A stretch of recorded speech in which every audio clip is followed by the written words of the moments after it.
Hi students, in last video we learned about the genetic code. Now this video we learn about the mutation. Last व्हिडिओमध्ये आपण genetic code कशाला म्हणतात आणि genetic कोडचे characteristics काय काय आहेत याबद्दल आपण डिटेलमध्ये स्टडी केलेलं आहे. याचा यूज आपल्याला ट्रान्सलेशनसाठी होणारच आहे, ज्याच्यामध्ये आपण प्रोटीन सिंथेसिस म्हणजेच काय ते अमायनो ॲसिड आयडेंटिफाय करण्यासाठी किंवा पर्टिक्युलर अमायनो ॲसिड हा कसा आयडेंटिफाय होतो याच्यासाठी आपल्याला जेनेटिक कोड महत्त्वाचं होतं. तर त्याचबरोबर आपण म्युटेशनबद्दल स्टडी करणार आहोत. तर म्युटेशन म्हणजेच काय, तर sudden change in chemical and physical properties of genetic material is called as a mutation. Genetic material is a DNA. Okay.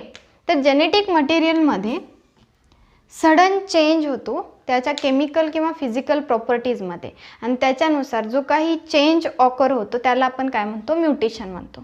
म्हणजेच काय, जर समजा जेनेटिक मटेरियल आपण कशाला म्हणतो, DNA. तर DNA वरती जे काही सिक्वेन्सेस आपल्याला दिसतात, जो काही सिक्वेन्स आहे त्याच्यामध्ये काहीतरी चेंज होणे, आणि याच्यामुळे जो काही चेंज होतो त्याला आपण काय म्हणतो, म्युटेशन म्हणतो. मग त्याचा जो काही सिक्वेन्स जर चेंज झाला तर त्याचा रिझल्ट काय येऊ शकतो, तर याच्यामुळे जे काही सिक्वेन्स आहे ज्याच्या थ्रू आपण अमायनो ॲसिड आयडेंटिफाय करतो, ओके, तर त्यांच्याच पेरिंगमध्ये सुद्धा काय होते, मिसमॅच होते. ज्यावेळेस हा मिसमॅच होतो त्यावेळेस जो काही चेंज ऑकर होतो त्याला आपण म्युटेशन म्हणतो. आणि याच्याच रिझल्टमुळे आणि अशा म्युटेशन्समुळेच आपण इव्होल्युशनची स्टडीसुद्धा करू शकतो. आणि म्हणून म्युटेशनला काय म्हटलं जातं, तर raw material for the evolution. तर जनरली हा जो काही म्युटेशन आहे याच्यामध्ये म्युटाजन्स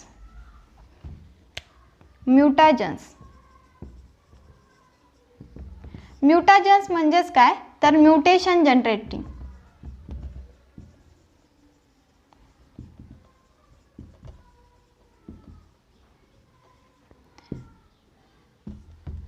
म्युटाजन आपण कशाला म्हणतो, mutation generating substances or factors or chemicals.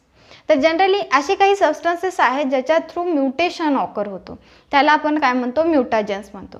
तर जनरली म्युटेशन हा कशामुळे होतो, असे कोणते कोणते फॅक्टर्स आहेत किंवा सबस्टन्सेस आहेत ज्या सबस्टन्सेसमुळे म्युटेशन ऑकर होतो त्याला आपण म्युटाजन्स म्हणतो. तर जनरली याचे दोन प्रकारचे आहेत ज्याच्या थ्रू म्युटेशन होतं. तर म्युटाजन्स जनरली केमिकल्स असू शकतात किंवा त्याचबरोबर रेडिएशन्स. तर जनरली केमिकल्स थ्रू सुद्धा चेंजेस ऑकर झाल्यामुळे काय होऊ शकतात, म्युटेशन्स होऊ शकतात. याच्यामध्ये जे काही बेस आहेत, नायट्रोजन बेसेस आहेत, त्या बेसेसचे ॲनालॉग्स हे काय करू शकतात, तर त्यांचा जो काही सिक्वेन्स आहे तो चेंज करू शकतात. जसं की ब्रोमो, युरॅसिल, ओके, असे जे काही बेस ॲनालॉग्स आहेत, किंवा आयोडो युरॅसिल, ब्रोमो युरॅसिल किंवा आयोडो युरॅसिल, ओके, 5 ब्रोमो युरॅसिल और 5 आयोडो युरॅसिल, असे जे काही बेस ॲनालॉग्स आहेत याच्या ॲडिशनमुळे सुद्धा काय होतं, तर म्युटेशन ऑकर होऊ शकतो, ज्याच्यामुळे जो काही सिक्वेन्स आहे तो चेंज होऊ शकतो. डिफरंट अल्कलाइन्स सुद्धा त्याच्यामध्ये असू शकतात. त्याच्यानंतर रेडिएशन याच्यामध्ये जनरली एक्स-रे,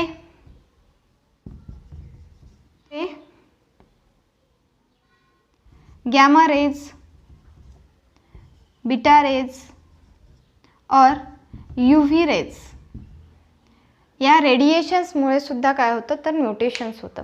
तर असे वेगवेगळे म्युटाजन्स आहेत ज्याच्या थ्रू म्युटेशन ऑकर होतो, किंवा म्युटेशनसाठी जे काही सबस्टन्सेस आहेत जे रेस्पॉन्सिबल आहेत म्युटेशन ऑकर करण्यासाठी, ज्याच्यामध्ये काही केमिकल्स आहेत आणि रेडिएशन्स आहेत. याच्यामुळे काय होतं तर जनरली म्युटेशन ऑकर होतो.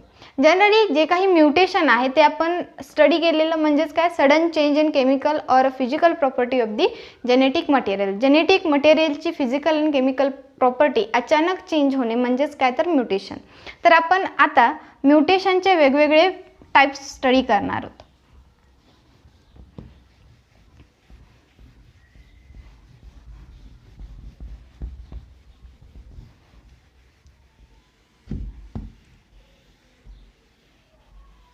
जनरली म्युटेशनचे खूप सारे टाइप्स आहेत.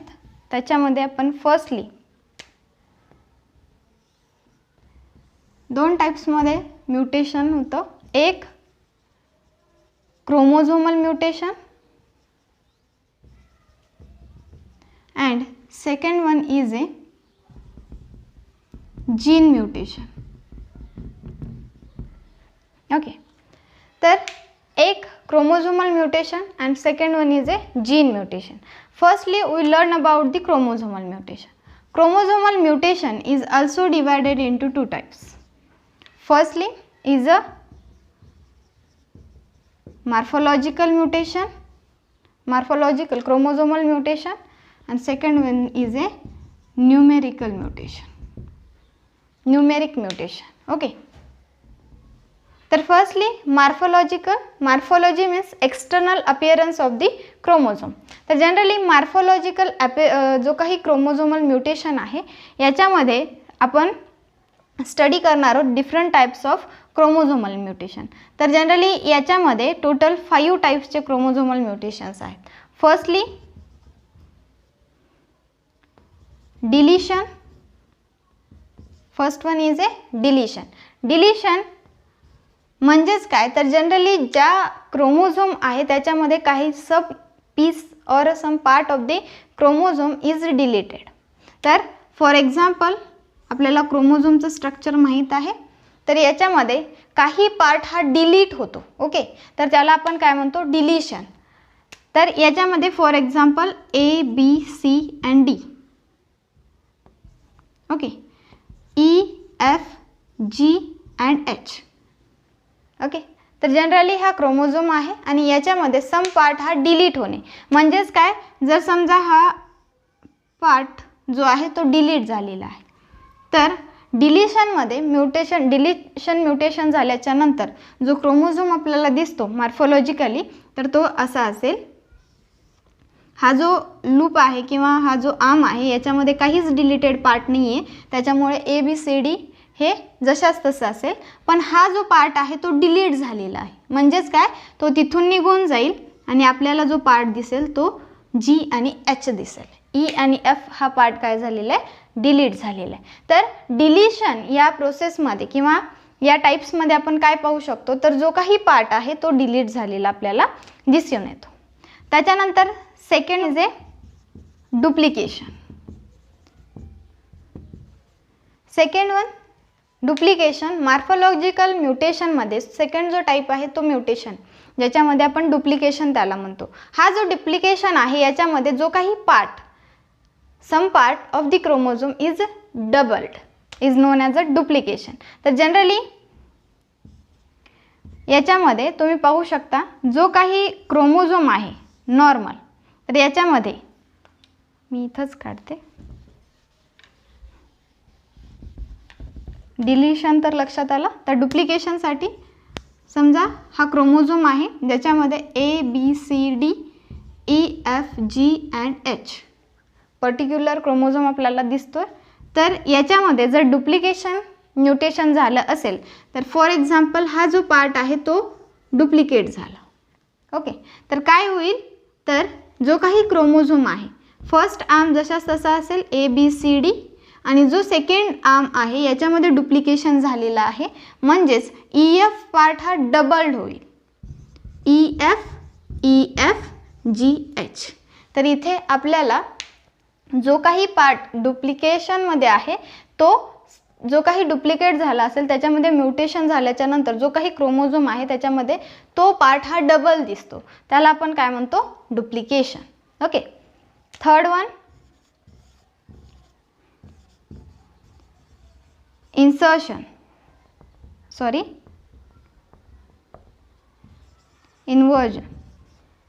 इन्वर्जनमध्ये काय होतं तर जनरली जो काही क्रोमोझोम आहे, इन्वर्जनमध्ये जो काही क्रोमोझोमचा पार्ट आहे तो काय होतो तर रिव्हर्स येतो. तर याच्यामध्ये फॉर एक्झाम्पल हा क्रोमोझोम आहे ABCD, पर्टिक्युलरली काय होतं ते लक्षात घ्या EFGH. ओके, तर याच्यामध्ये जर इन्वर्जन झाला म्हणजेच काय तर समजा हा पार्ट जो आहे तो इन्वर्जनमध्ये येतो, तर काय होईल या पार्टमध्ये म्युटेशन झालेलं नाही आहे त्याच्यामुळे हा जसाच तसा राहील, आणि याच्यामध्ये इन्वर्जन झाला आहे म्हणजेच काय तर हा जो सिक्वेन्स आहे तो या ठिकाणी जाईल आणि हा जो आहे तो या ठिकाणी, म्हणजे रिव्हर्सली ते आपल्याला काय दिसेल म्युटेशनमध्ये दिसेल. तर इथे काय यायला पाहिजे EFGH आहे. ओके, पण हा इन्वर्जनमध्ये आहे म्हणजेच काय GFEH या प्रकारे तो आपल्याला दिसेल. तर त्यावेळेस जी काही मॉर्फोलॉजिकली स्ट्रक्चर आहे तो काय होतो चेंज होतो. तरी हा जो इन्वर्जन आहे याच्यामध्ये जो काही सिक्वेन्स आपल्याला क्रोमोझोमवरती दिसतो तो रिव्हर्स येतो, तर याला काय म्हटलं जातं इन्वर्जन. त्याच्यानंतर 4 आहे ट्रान्सलोकेशन. जनरली ट्रान्सलोकेशनमध्ये नेमकं काय होतं तर आपण पर्टिक्युलर आतापर्यंत फक्त एक सिंगल क्रोमोझोममध्ये पाहिलं, तर ट्रान्सलोकेशन जनरली हा होमोलोगस क्रोमोझोममध्ये होतो. तर याच्यामध्ये जनरली आपण स्ट्रक्चर काढू. हा आहे होमोलॉगस क्रोमोझोम. तर याच्यामध्ये ABCDEFGH. Okay, 1 chromosome and this sister chromosome having also 1 2 3 4 5 6 7 8. Okay, तर आपल्याला पर्टिक्युलर क्रोमोझोमची मॉर्फोलॉजी माहीत झालेली आहे. जनरली होमोलॉगस क्रोमोझोममध्येच ट्रान्सलोकेशन होतं. जो काही पर्टिक्युलर पार्ट आपल्याला इथे दिसतोय समजा यांचं ट्रान्सलोकेशन झालेलं आहे, तर हा जो पार्ट आहे तो या क्रोमोझोमवरती येईल, तर त्याला काय म्हटलं जातं ट्रान्सलोकेशन.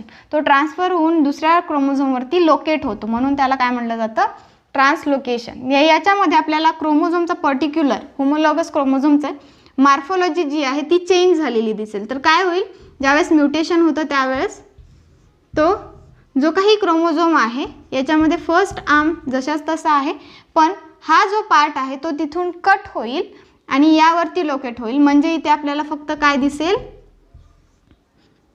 H. ओके, हा झाला फर्स्ट. आता सेकंड जो काही होमोलॉगस क्रोमोझोम आहे याच्यामध्ये सुद्धा आपल्याला चेंज दिसेल.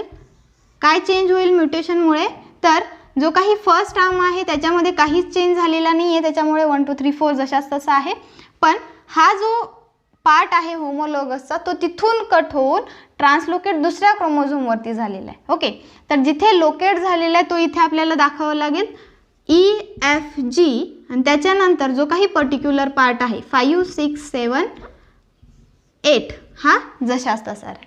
ओके, म्हणजेच काय तर पर्टिक्युलरली जो काही पार्ट होमोलॉगस क्रोमोझोममध्ये ट्रान्सलोकेशन टाईप ऑफ म्युटेशन होतं, ज्याच्यामध्ये काय होतं तर फर्स्ट क्रोमोझोम जो आहे त्याच्यामध्ये पर्टिक्युलर पार्ट जो आहे तो तिथून कट होतो आणि सेकंड होमोलॉगस क्रोमोझोम जो आहे तिथे सिस्टर क्रोमॅटिडवरती येऊन लोकेट होतो. तर इथे आपल्याला ज्यावेळेस म्युटेशन होतं त्यावेळेस तो पार्ट दिसेल, फर्स्ट क्रोमोझोमवरती जो पार्ट आपल्याला दिसणार नाही कारण की तो तिथून कट झालेला आहे आणि तो पुढे जाऊन पुढच्या क्रोमोझोमवरती लोकेट होईल, म्हणजे तिथे तो शिफ्ट होईल. तर याच्यामध्ये पर्टिक्युलर आर्म हा जशाच तसा आहे, पण जो काही कट झालेला फर्स्ट होमोलॉगस क्रोमोझोममधला जो काही पार्ट आहे तो मात्र सेकंड जो क्रोमोझोम दिसतोय त्यावरती आपल्याला दिसेल. याला आपण काय म्हणतो ट्रान्सलोकेशन. याच्यानंतर 5th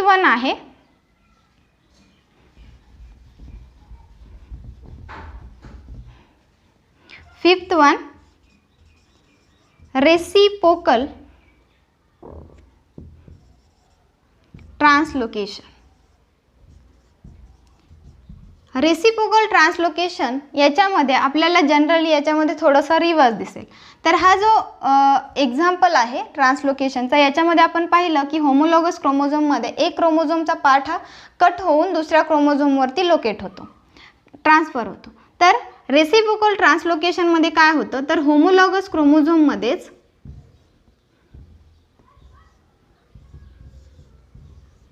सेम घेऊ ABCD EFGH 1 2 3 4 5 6 7 8. ओके, तर हे आहेत होमोलॉगस क्रोमोझोम. रेसिप्रोकल ट्रान्सलोकेशनमध्ये काय होतं, तर जनरली दोन्ही क्रोमोझोमवरचे पार्ट हे काय होतात, ट्रान्सलोकेट होतात. तर फर्स्ट क्रोमोझोमचा पार्ट हा सेकंड क्रोमोझोमवरती लोकेट होतो आणि सेकंड क्रोमोझोमचा जो पार्ट आहे तो फर्स्ट क्रोमोझोमवरती जाऊन लोकेट होतो. म्हणजे ते काय करतात, एकमेकाची जागा चेंज करतात. ओके, तर ज्यावेळेस रेसिप्रोकल ट्रान्सलोकेशन होतं तर त्यावेळेस आपल्याला काय दिसेल, तर हा जो पार्ट आहे तो इथे ॲड दिसेल. म्हणजेच काय, ABCD. आता जो काही सेकंड क्रोमोझोमचा आहे तो फर्स्टवरती जाईल. म्हणजेच काय, 5 6 7 हा वरती जाईल आणि इथून EFG हा कट झाला. म्हणजेच पुढचा उरलेला जो H आहे तो पुढे येईल. ओके, आता सेकंड क्रोमोझोममध्ये काय चेंज दिसेल, 1 2 3 4 हा जशाच तसा राहील आणि याच्यामध्येच 5 6 7 हा जो पार्ट आहे तो काय होईल, डिलीट होईल, कट होईल आणि इथला जो EFG आहे तो सेकंड क्रोमोझोमवरती लोकेट होईल. म्हणजेच काय, EFG अँड जो रिमेनिंग पार्ट आहे 8 हा जशाच तसा येईल. याला आपण काय म्हणतो, रिव्हर्स रेसिप्रोकल ऑफ ट्रान्सलोकेशन. तर जनरली मॉर्फोलॉजिकलमध्ये जो काही मॉर्फोलॉजी आहे किंवा एक्सटर्नल स्ट्रक्चर आहे क्रोमोझोमचं ते चेंज होतं थ्रू दी म्युटेशन. तर याच्यामध्ये फर्स्ट बघितलं डिलिशन, त्याच्यामध्ये सम पार्ट ऑफ क्रोमोझोम जो काही पार्ट आहे तो डिलीट होतो. डुप्लिकेशन, त्याच्यामध्ये जो काही पार्ट आहे तो डबल होतो. ओके, त्याला आपण डुप्लिकेशन म्हणतो. इन्व्हर्शन ज्याच्यामध्ये जो काही पार्ट म्युटेशन थ्रू यूज झालेला आहे त्याच्यामध्ये जो काही सिक्वेन्स आहे तो मात्र रिव्हर्स येतो. ओके, त्याला आपण इन्व्हर्शन म्हणतो. त्याच्यानंतर ट्रान्सलोकेशन ज्याच्यामध्ये जो काही पर्टिक्युलर पार्ट आहे होमोलॉगस क्रोमोझोममध्ये ज्या सिस्टर क्रोमॅटिड्समध्ये म्युटेशन होणार आहे त्याच्यामध्ये फर्स्ट क्रोमोझोममधला क्रोमॅटिड पार्टमधला जो काही पार्ट आहे तो कट होईल आणि सेकंड जो सिस्टर क्रोमॅटिड आहे त्याच्यावरती लोकेट होईल. त्याला आपण काय म्हणतो, ट्रान्सलोकेशन. आणि रेसिप्रोकल ट्रान्सलोकेशन याच्यामध्ये मात्र दोन्ही क्रोमॅटिड सिस्टर क्रोमॅटिड्समध्ये जो काही म्युटेशनचा पार्ट आहे तो काय होईल, रिव्हर्सली एकमेकाचे पोझिशन चेंज करतील. त्याला आपण काय म्हणतो, रेसिप्रोकल ऑफ ट्रान्सलोकेशन. ओके, त्याच्यानंतर आपण न्यूमेरिककडे वळू. न्यूमेरिक टाइप ऑफ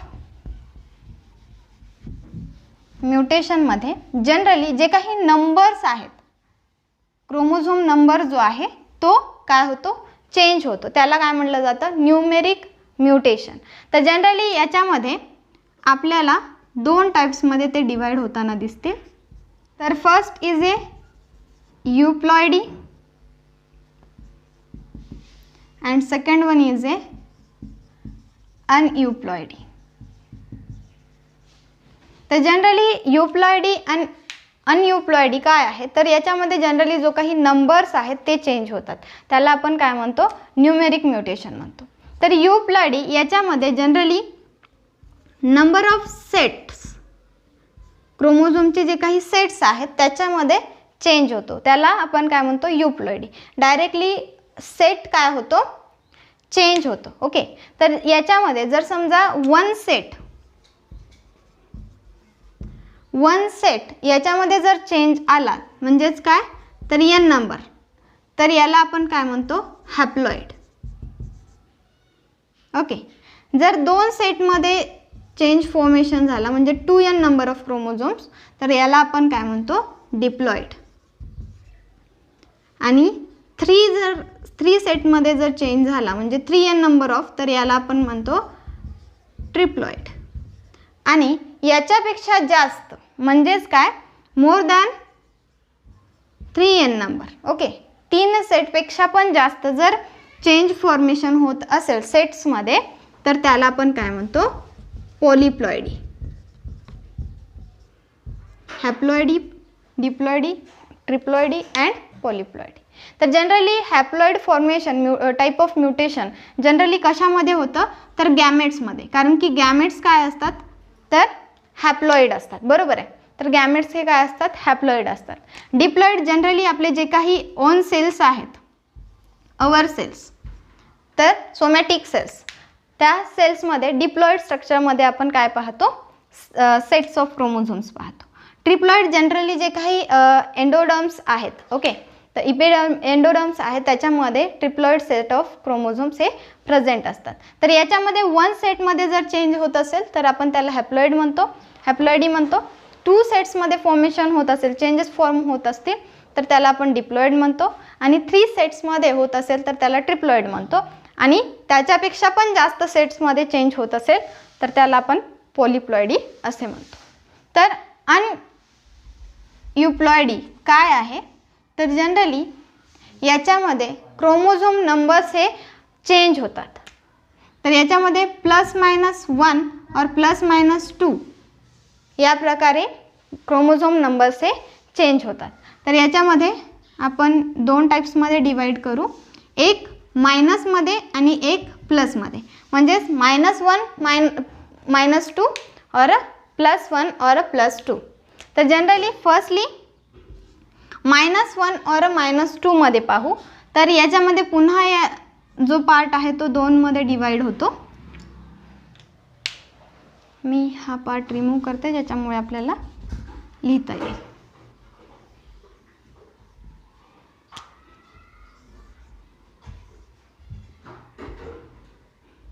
इथे मायनसमध्ये घेणार आहोत आणि इथे प्लसमध्ये, ओके. तर म्हणजे या साईडला -1 किंवा -2 असतील आणि इथे +1 किंवा +2 असते. तर याच्यामध्ये पुन्हा हे डिवाइड होतात 2 पार्ट्समध्ये. आपल्याला जनरली माहीत आहे की जो काही क्रोमोझोम नंबर्स आहेत ते कसे असतात तर डिप्लॉइड फॉर्ममध्ये असतात. तर नॉर्मल क्रोमोझोम्स हे कधीही काय असतात तर 2 क्रोमोझोम्स प्रेझेंट असतात. प्रत्येक क्रोमोझोम हा 2नी लोकेट असतो.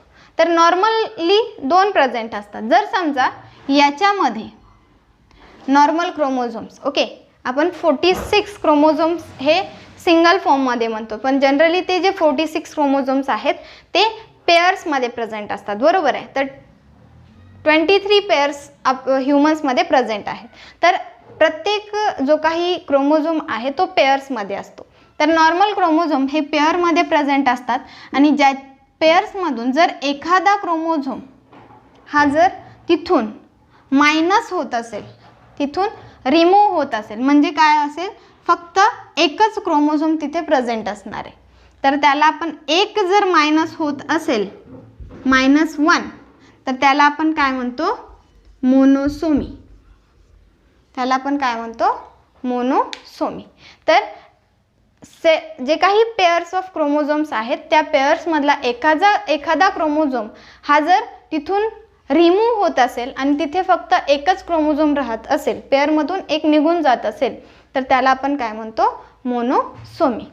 आता -2 बद्दल घेऊ. जनरली पेअर्समध्ये प्रेझेंट असणारे क्रोमोझोम्स हे दोन्ही तिथून रिमूव्ह झाले थ्रू दी म्युटेशन. तर दोन्ही क्रोमोझोम तिथून रिमूव्ह झाले, म्हणजेच तिथे काहीच राहणार नाही. त्याला काय म्हणलं जातं नलिसोमी.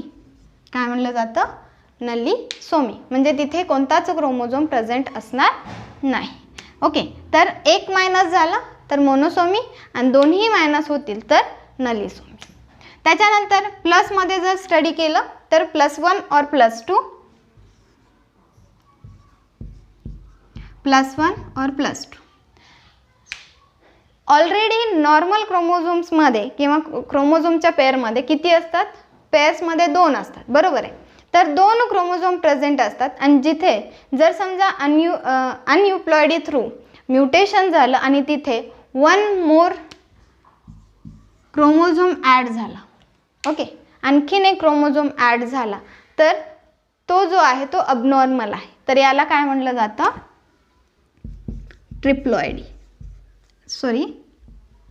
ट्रायसोमी. काय म्हणलं जातं trisomy.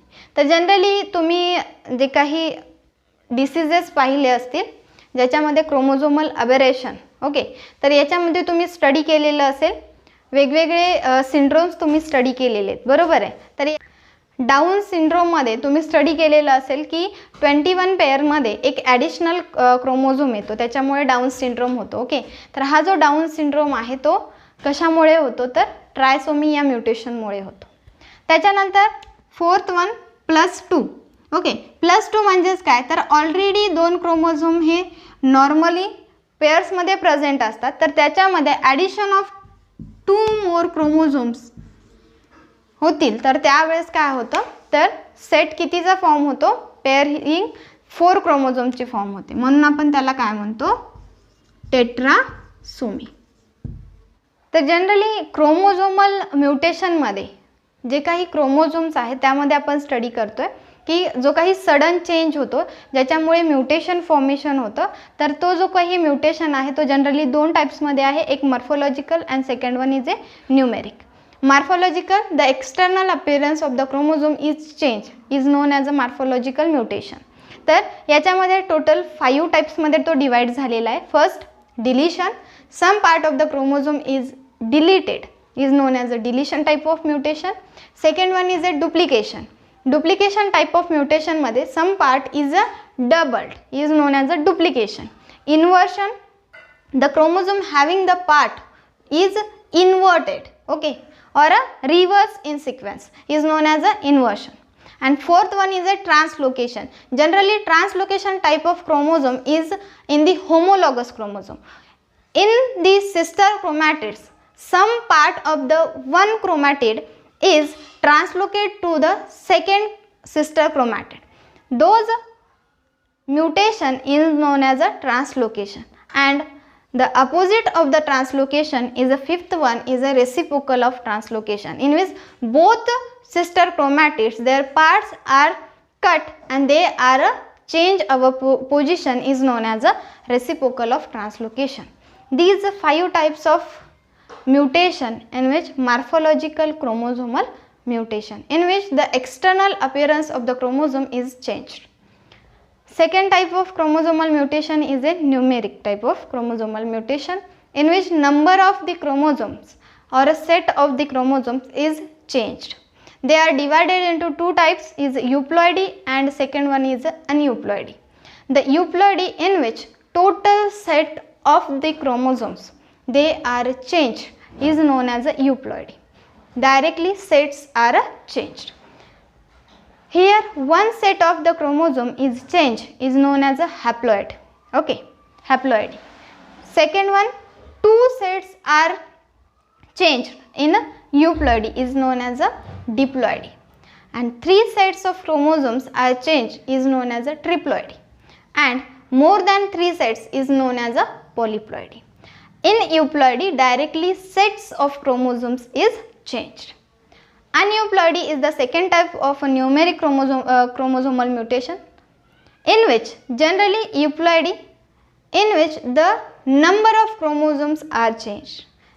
1 is added, 1 is deleted, 2 is added or 2 is deleted is known as a +-1 or +-2. They are divided in also 2 types. So generally minus and plus. Minus is also divided in 2 types, -1 or -2. Generally normal chromosomes in pairs, and these pairs one chromosome is minus or a removal, so only one chromosome is remaining is known as a monosomy. Second one, -2, okay. Normal chromosomes in pairs means 2 chromosomes are present, both chromosomes are removed, so there nothing is present, so is known as a nullisomy.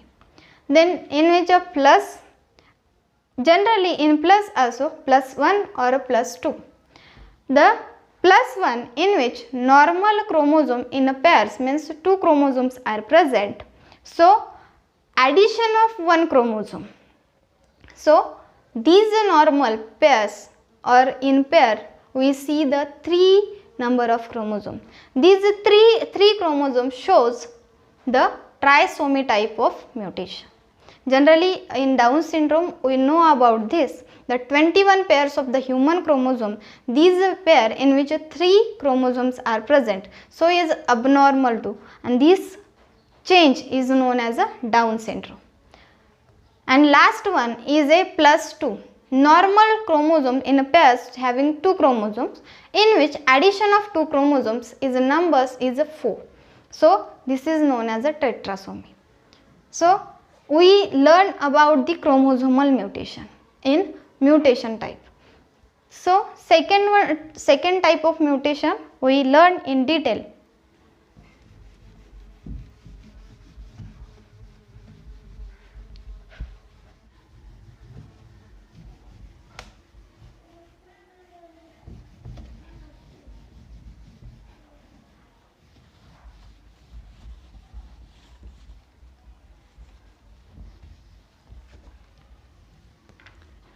Gene mutation is also divided into 3 types.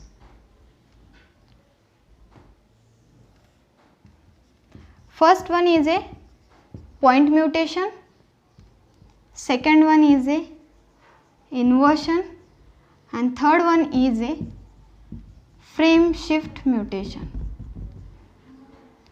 In gene mutation having 3 types. First one is a point mutation, inversion and frame shift mutation. Generally point mutation आपण कशाला म्हणतो, तर याच्यामध्ये जो काही 1 base pair आहे, okay, nitrogen base pair आहे, याच्यामध्ये चेंज फॉर्म होतो, त्याला आपण पॉइंट म्युटेशन म्हणतो. याच्यामध्ये तुम्ही सिकल सेल अॅनिमियाबद्दल स्टडी केलेला आहे.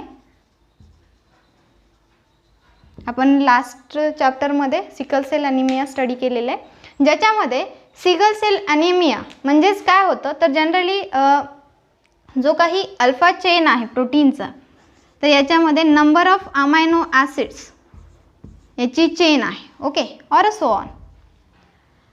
लॉंगेस्ट चेन आहे, याच्यामध्ये या अल्फा चेनमध्ये जो काही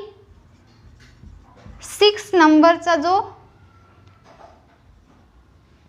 जो काही सिक्वेन्स आहे, ओके, तो काय होतो. फॉर एक्झाम्पल इथे असेल GAG, ओके, तर याच्यामध्ये 6 पोझिशनला जो काही ग्लुटामिक ॲसिड आहे, ग्लुटामिक ॲसिड आहे, तो काय होतो, चेंज होतो आणि त्याच्या ठिकाणी काय येतो, व्हॅलिन ॲसिड येतो, अमायनो ॲसिड, ओके, व्हॅलिन येतो, ओके. तर हा जो चेंज आहे त्याच्यामुळे सिकल सेल अॅनिमिया होतो, आणि ज्याच्यामुळे जे काही सेलचा शेप आहे तो सिकल शेप होतो. तर जनरली इथे आपल्याला काय लक्षात येतं, तर ग्लुटामिक ॲसिड जो की GAG आहे, हा 5, 6 and 7, हा जो 6 पोझिशन आहे या ठिकाणी चेंज होऊन GUG येतो, आणि हा काय दाखवतो, तर व्हॅलिन दाखवतो. म्हणजेच काय, तर एक सिंगल बेस पेअर, म्हणून त्याला काय म्हटलं जातं, पॉइंट म्युटेशन. एक सिंगल बेस पेअरमध्ये चेंज होतो, सडन म्युटेशन होतं, सडन चेंज होतो, त्याला आपण काय म्हणतो, पॉइंट म्युटेशन. हे ऑलरेडी आपण स्टडी केले सिकल सेल अॅनिमिया. पण जनरली लक्षात घ्या काय होतं सिकल सेल अॅनिमियामध्ये, तर जो काही अल्फा चेन ऑफ प्रोटीन आहे, या चेनमध्ये जो काही 6 नंबरचा ग्लुटामिक ॲसिड आहे तो चेंज होतो, आणि त्या ठिकाणी काय येतो, व्हॅलिन येतो, आणि त्याच्यामुळे सिकल सेल अॅनिमिया होतो. जो काही चेंज आपल्याला दिसतोय एका नायट्रोजन बेस पेअरमध्ये तो चेंज झालेला आहे, आणि त्याच्यामुळे जो काही म्युटेशन होतो त्याला आपण काय म्हणतो, पॉइंट म्युटेशन म्हणतो. त्याच्यानंतर इन्व्हर्शन. जनरली 1 or 2 बेस पेअर्समध्ये काय होतं, इन्व्हर्शन होतं. म्हणजे काय करतात, ते आपली जागा शिफ्ट करतात, चेंज करतात, त्याला आपण काय म्हणतो, इन्व्हर्शन टाईप ऑफ म्युटेशन. जर फॉर एक्झाम्पल याच्यामध्ये आपण जर पाहिलं, तर जर समजा GAG हा आहे ग्लुटामिक ॲसिड, आणि या ग्लुटामिक ॲसिडमध्ये या 2 नायट्रोजन बेस पेअरनी काय केलेलं आहे, इन्व्हर्शन केलेलं आहे. म्हणजेच काय, तर हा जी जो आहे तो एच्या जागी येईल आणि ए जो आहे तो जीच्या जागी जाईल. म्हणजेच काय, तर काय होईल, जी ए.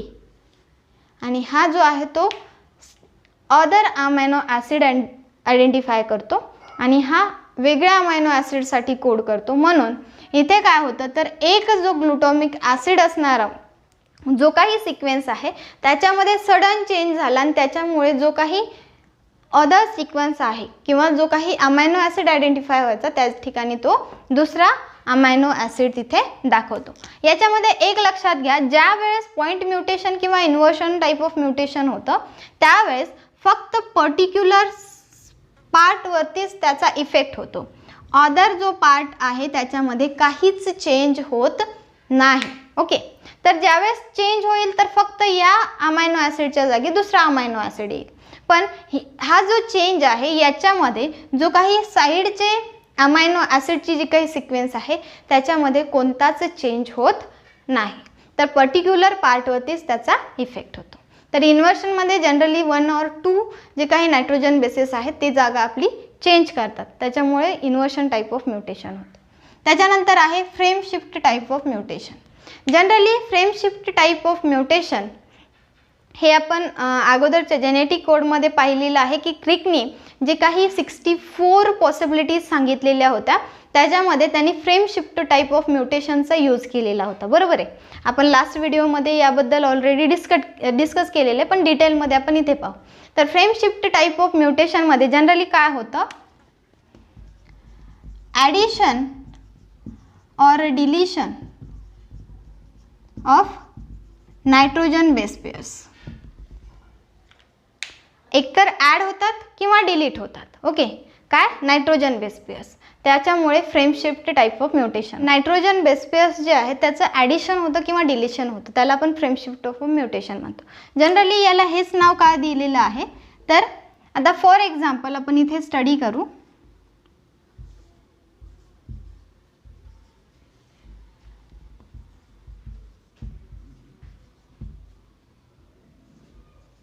ओके, तर पर्टिक्युलर आपल्याकडे एक सिक्वेन्स आहे आणि याच्यामध्ये आपण काय करतो, तर जो काही सिक्वेन्स आहे तो 3 ने स्टडी करतो. ओके, 3 ने रीड करतो. म्हणजे आपण जनरली ट्रिपलेट कोड आहे त्याच्यामुळे ट्रिपलेटनीच त्याला स्टडी करतो, GUG, AAU, ACG. ओके, पण ज्यावेळेस ॲडिशन और deletion type of nitrogen base pairs होतात ज्याला आपण फ्रेम शिफ्ट म्हणतो, तर पर्टिक्युलर आपल्याकडे नायट्रोजन बेस पेअर्सची एक फ्रेम आहे. बरोबर आहे, ही जी फ्रेम आहे एक पर्टिक्युलर अमायनो ॲसिड्स, ते 3 अमायनो ॲसिड्स इथे दाखवतात, 1, 2 and 3. ओके, तर हा आहे GUG, AAU आणि ACG. ओके, म्हणजे इथे पर्टिक्युलर 3 अमायनो ॲसिड्स आपल्याला दाखवतात. जर समजा या ठिकाणी पहिल्यांदा आपण ॲडिशन पाहू त्याच्यानंतर डिलिशन पाहू. जर समजा हा जो फ्रेम आहे पर्टिक्युलर फ्रेम याच्यामध्ये इथे एक पर्टिक्युलर नायट्रोजन बेस पेअर हा ॲड झाला. ओके, त्या फ्रेममध्ये एक नायट्रोजन बेस पेअर हा ॲड झाला, तर त्यावेळेस काय होईल, तर फर्स्ट सेम अमायनो ॲसिड असेल, पण पुढचा जो अमायनो ॲसिड आहे तो आपण इथून रीड केला होता. बरोबर आहे, पण जर एक ॲडिशन झाला तर आपण काय करतो, त्याच्या थ्रू त्या 3ला धरतो. ओके, आणि त्याच्यानंतर हा जो आहे तो पुढे जाईल आणि सो ऑन. म्हणजेच काय, तर पुन्हा इथे जो काही अमायनो ॲसिड्स असतील त्याच्या पर्टिक्युलर सिक्वेन्सनी पुढे ते काय होत जातात, शिफ्ट होत जातात. म्हणजे पर्टिक्युलर फ्रेममध्ये 1 addition of nitrogen base pair झाल्यामुळे जे काही नायट्रोजन बेस पेअर्स आहेत त्यांना रीड करत असताना त्याची शिफ्टिंग होते, ते शिफ्ट होतात. म्हणून आपण त्याला काय म्हणतो, फ्रेम शिफ्ट म्युटेशन. तर याच्यामध्ये जे काही पर्टिक्युलर पुढचे अमायनो ॲसिड्स असतील ते काय असतील, डिफरंट होत जातील आणि जो काही नायट्रोजन बेस पेअर्स आहेत जे आपण ऑलरेडी रीड केलेले होते त्याच्यामध्ये ते पुढे एकनी काय होत जातील, शिफ्ट होत जाते. हे कधी, ज्यावेळेस 1 type of nitrogen base pair हा ॲड होतो. आता याचबरोबर आपण डिलिशनसाठी स्टडी करू. जर समजा या ठिकाणी एक फ्रेम जी पर्टिक्युलर आपल्या पुढे आहे त्याच्यामध्ये one type of nitrogen base pair हा डिलीट झाला. ओके, तिथून तो रिमूव्ह झाला. तर त्यावेळेस काय होईल, तर पर्टिक्युलर जो काही फ्रेम आहे याच्यामध्ये पुन्हा चेंज येईल अँड सो ऑन. इथे आपण AAUला पकडलेलं होतं, पण ट्रिपलेटनी आपण काय करतो, तो कोड रीड करतो, त्याच्यामुळे तो 1नी शिफ्ट होईल.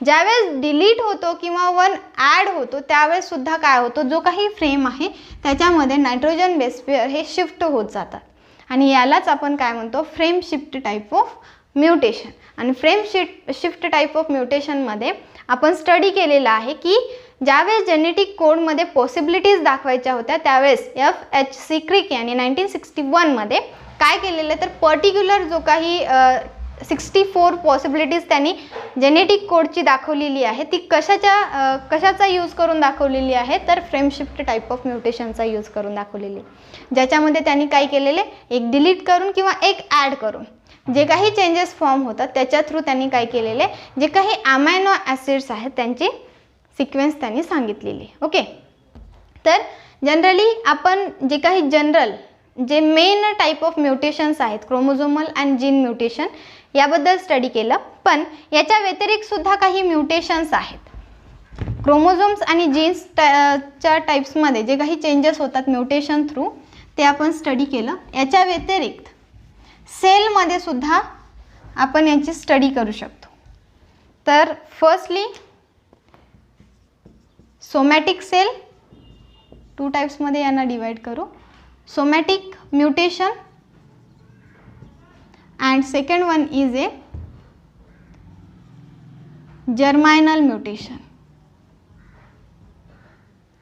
तर सोमॅटिक म्युटेशन हे सोमॅटिक सेलमध्ये होतं. ओके, आणि जर्मायनल म्युटेशन हे जर्म सेल्समध्ये होतं. Generally somatic cell type of mutation जसं की स्किन कॅन्सर म्युटेशन असेल, या टाईपचे म्युटेशन्स ऑकर्स होतात. जर्मायनल म्युटेशनमध्ये जर समजा जो काही डिसीज ऑकर होणार आहे जर्म सेल्समध्ये जर म्युटेशन झाल्याच्या नंतर तो जो आहे तो पॅरेंट्सकडून ऑफस्प्रिंगकडे ट्रान्सफर होतो. हा रिस्की आहे, कारण की याच्यामध्ये जर समजा जर्मायनल म्युटेशन जर झाला म्हणजे जर्म सेलमध्ये म्युटेशन झालं तर तो म्युटेशन पुढे ट्रान्सफर होतो ऑफस्प्रिंग्समध्ये, आणि हा मात्र सोमॅटिक सेलवरती झाला तर तो ट्रान्सफर होत नाही. तर जर्मायनल म्युटेशन हा खूप रिस्की आहे. त्याच्यानंतर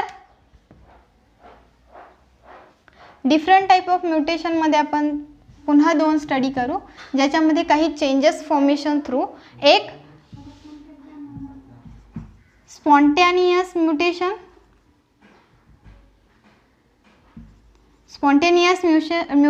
और induced mutation. Spontaneous mutation is a naturally occurring or a own. Generally या टाईपचे म्युटेशन कसे होतात तर जे काही नॅचरल चेंजेस होतात त्याच्यामुळे स्पॉन्टेनियस टाईप ऑफ म्युटेशन होतं. इंड्युस्ड टाईप ऑफ म्युटेशन ज्याच्या थ्रू आपण त्या जीन्सला किंवा म्युटा जीन्सला इंड्यूस करतो. ओके, एखाद्याच्या जो काही जेनेटिक मटेरियल आहे त्याच्यामध्ये आपण त्याला इंड्यूस केल्याच्या नंतर जो म्युटेशन होतो त्याला आपण इंड्युस्ड टाईप ऑफ म्युटेशन म्हणतो. स्पॉन्टेनियस जे सडन और नॅचरली ऑकर होतात त्याला आपण स्पॉन्टेनियस टाईप ऑफ म्युटेशन म्हणतो. ओके, तर जनरली हे डिफरंट टाईप्स आहेत, ज्याच्यामध्ये एक सेलच्या बेसिसवर घेतलं आणि जे काही आपण ॲडिशन किंवा इंड्यूस करतो त्याच्या बेसिसवर. एक नॅचरली ऑकर होऊ शकतो सडनली, आणि एक इंड्यूस केल्याच्या नंतर म्हणजे आपण काहीतरी त्यामध्ये ॲड केल्याच्या नंतर त्याच्यामध्ये चेंजेस फॉर्म होतात, त्याला काय म्हटलं जातं, इंड्यूस टाईप ऑफ म्युटेशन. याच्या व्यतिरिक्त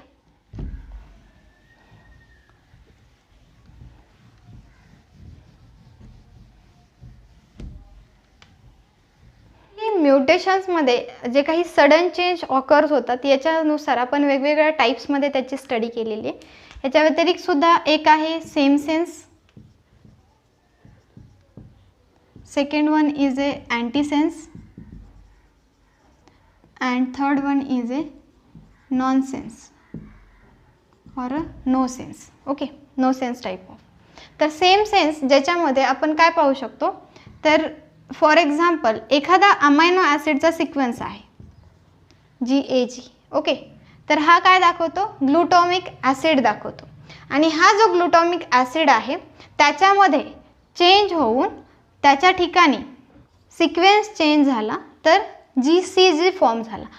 म्हणजेच काय, तर हा सुद्धा ग्लुटोमिक ॲसिड दाखवतो आणि हा सुद्धा ग्लुटोमिक ॲसिड दाखवतो. म्हणजे असे काही म्युटेशन्स होतात ज्याच्या थ्रू काय केलं जातं, तर वन जो कोड आहे त्याच्यामध्ये ज्यावेळेस चेंज होतो त्यावेळेस त्याचा जो काही अमायनो ॲसिड आहे, सेम अमायनो ॲसिडची सिक्वेन्स ही कुठे येते, सेकंड चेंज झाल्याच्या नंतर, म्युटेशन नंतर दिसते. तर त्याच्यामध्ये दोन्हीही काय दाखवतात, तर सेम अमायनो ॲसिड दाखवतात. तर असे जे आहेत त्यांना आपण काय म्हणतो, सेम सेन्स म्युटेशन. अँटीसेन्स म्युटेशन ज्याच्यामध्ये फॉर एक्झाम्पल GAG हा आहे ग्लुटोमिक ॲसिड आणि याच्यामध्ये याचा आपण अँटीकोड घेतला, म्हणजे जो काही 1 पॉईंट आहे याच्यामध्ये चेंज झाला, ॲडेनाईनचा युरॅसिल, तर याच्यामध्ये हा ग्लुटोमिक ॲसिड दाखवतो, तर हा काय दाखवतो, व्हॅलिन दाखवतो. ओके, म्हणजे त्याचा एक अँटीसेन्स तिथे दाखवतो. तर हा आहे अँटीसेन्स टाईप. नॉनसेन्समध्ये जर पाहिलं तर याच्या ठिकाणी GAG हा ग्लुटोमिक ॲसिड आहे आणि याच्या ठिकाणी जर समजा UAG हा आला, म्हणजेच काय, हा आहे स्टॉप कोडॉन. तो कशासाठी सुद्धा कोणताच अमायनो ॲसिड आयडेंटिफाय करत नाही किंवा तो कोणताच अमायनो ॲसिडसाठी कोड नाही आहे, तो काय आहे, स्टॉप कोडॉन आहे, नॉनसेन्स कोडॉन आहे. तर जनरली ज्या ठिकाणी नॉनसेन्स कोडॉन येतो त्यावेळेस ते कोणता म्युटेशन असणार आहे, नॉनसेन्स टाईप ऑफ म्युटेशन असणार. तर जनरली आपण डिफरंट टाईप्सचे म्युटेशन स्टडी केलेले आहेत, ज्याच्यामध्ये क्रोमोझोमल अँड जीन म्युटेशन हे खूप महत्त्वाचे आहेत आणि याच्याबद्दलच जास्त ठिकाणी स्टडी केली जाते. आणि पुढे तुम्हाला सुद्धा एक्झाम्समध्ये याची हेल्प व्हावी यासाठी वेगवेगळ्या टाईपचे म्युटेशनसुद्धा आपण इथे स्टडी केलेले आहेत. तर जनरली म्युटेशन हा काय असतो आणि ज्याच्या थ्रू आपण जेनेटिक कोडमध्ये काय काय डिफरन्सेस येऊ शकतात आणि कोणते ॲबनॉर्मॅलिटी जी आहे ती ऑकर होते ते सुद्धा स्टडी केलेले. ओके, सिंड्रोम्समध्ये नेमकं काय होतं, तर through the mutations syndromes occurs होतात. तर आता आपण पाहणार आहोत tRNA is the adapter molecule.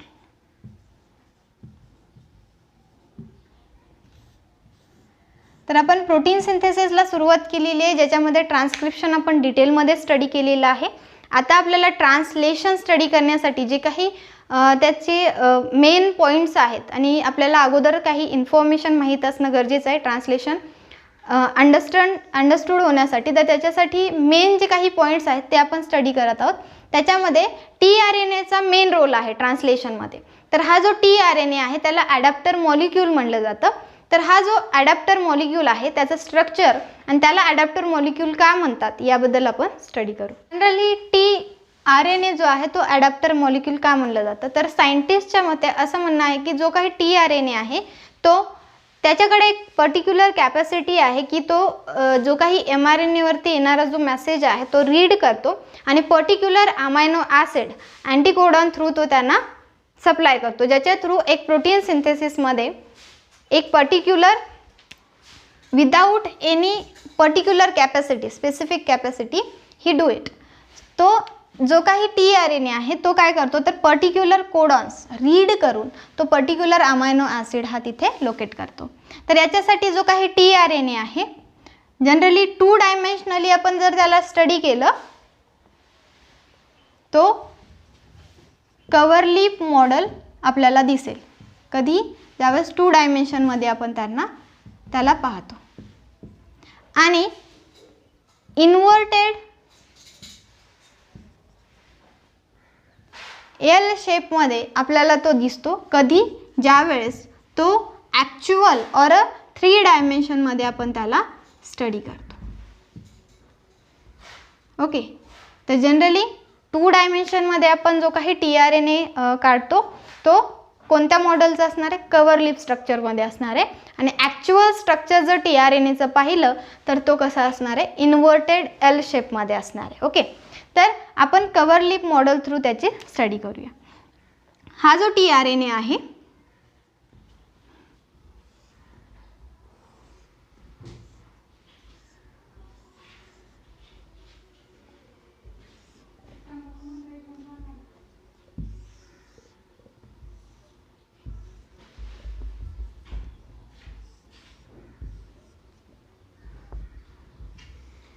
Generally हा जो स्ट्रक्चर आहे याच्यामध्ये हा आहे 5' आणि हा आहे 3'. ओके. आणि हा जो 3' आहे 3' आहे इथे अमायनो ॲसिड अटॅच असतो. ओके. एक्झाम्पली आपण इथे घेऊया ग्लुटामिक ॲसिड. ओके. ग्लुटामिक ॲसिड हा इथे लोकेट आहे. तर जनरली हा जो 3' आहे हा 3' जो आहे एंड हा जनरली काय करतो तर अमायनो ॲसिड बाइंडिंग साइट म्हणून ओळखली जाते. Amino acid attachment site. Okay. तर जनरली 3' ला काय असतं तर अमायनो ॲसिड हा अटॅच होतो. तर याच्यामध्ये नायट्रोजन बेस पेअर्स हे असतात. जे काही बेस पेअर्स आपण पाहतोय ते काय आहेत इंटरमिडिएट बेस पेअर्स आहेत. आणि याच्यामध्ये सर्वात महत्त्वाचा जो काही लूप आहे. ओके. डिफरंट लूप्स आपल्याला दिसतात पण याच्यामध्ये पर्टिक्युलर जो खूप महत्त्वाचा असा लूप जो आहे तो आहे अँटीकोडॉन लूप. अँटीकोडॉन लूप. तर याच्यामध्ये जनरली जी काही mRNA असणार आहे याच्यावरती जे काही कोडॉन्स असणार आहेत त्या कोडॉन्सचा अँटीकोडॉन हा tRNA वरती असतो आणि याच्याच थ्रू पर्टिक्युलर कोडॉनचा अँटीकोडॉन देऊन जो काही अमायनो ॲसिड आहे तो तिथे अटॅच होतो. तर इथे पर्टिक्युलर अँटीकोडॉन हे प्रेझेंट असतात. ओके. तर जो काही mRNA आहे याच्यावरती जे काही कोडॉन्स असतात त्यांना रीड करण्याचं आणि त्याच्यासाठी पर्टिक्युलर अँटीकोडॉन हा tRNA वरती असतो. तर याच्यामध्ये एक जो मेन आहे याच्यामध्ये जनरली जो काही इनिशियल कोडॉन आहे इनिशियल अमायनो ॲसिड ज्याला आपण काय म्हणतो AUG मिथेओनाइन. तर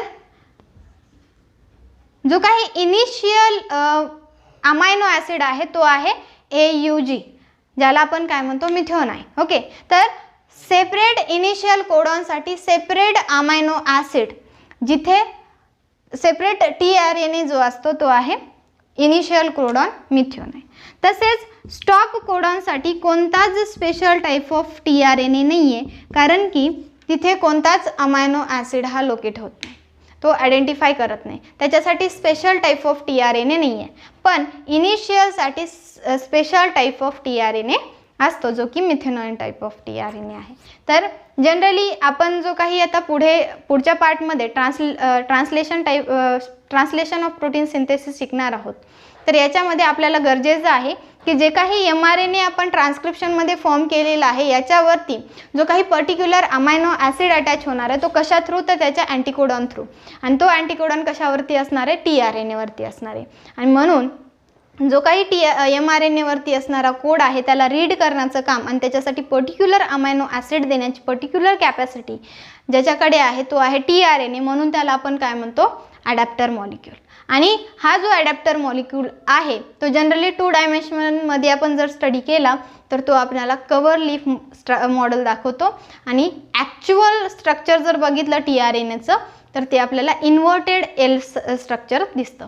आणि हा जो tRNA आहे याच्यासाठी जो मेन आहे तो अँटीकोडॉन लूप ज्याच्या थ्रू जे काही कोडॉन्स आहेत ते रीड केले जातात आणि अँटीकोडॉन हा थ्रू ते काही पर्टिक्युलर अमायनो ॲसिड आहे तो अटॅच केला जातो. तर स्पेशल इनिशियल कोडॉनसाठी म्हणजेच मिथेओनाइनसाठी सेपरेट tRNA असतो पण स्टॉप कोडॉनसाठी कोणताही tRNA नाही आहे कारण की स्टॉप कोडॉन हे कधीच अमायनो ॲसिड आयडेंटिफाय करत नाहीत. त्यांना नॉनसेस कोडॉन म्हणलं जातं आणि त्याचबरोबर स्टॉप कोडॉन टर्मिनेटेड कोडॉनसुद्धा म्हणून ओळखलं जातं जिथे स्टॉप केली जाते प्रोसेस.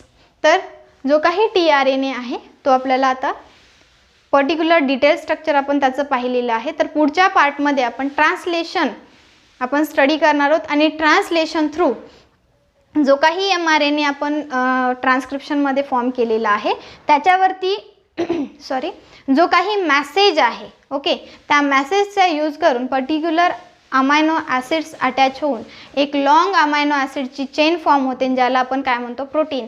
ते आपण पुढच्या पार्टमध्ये स्टडी करूया.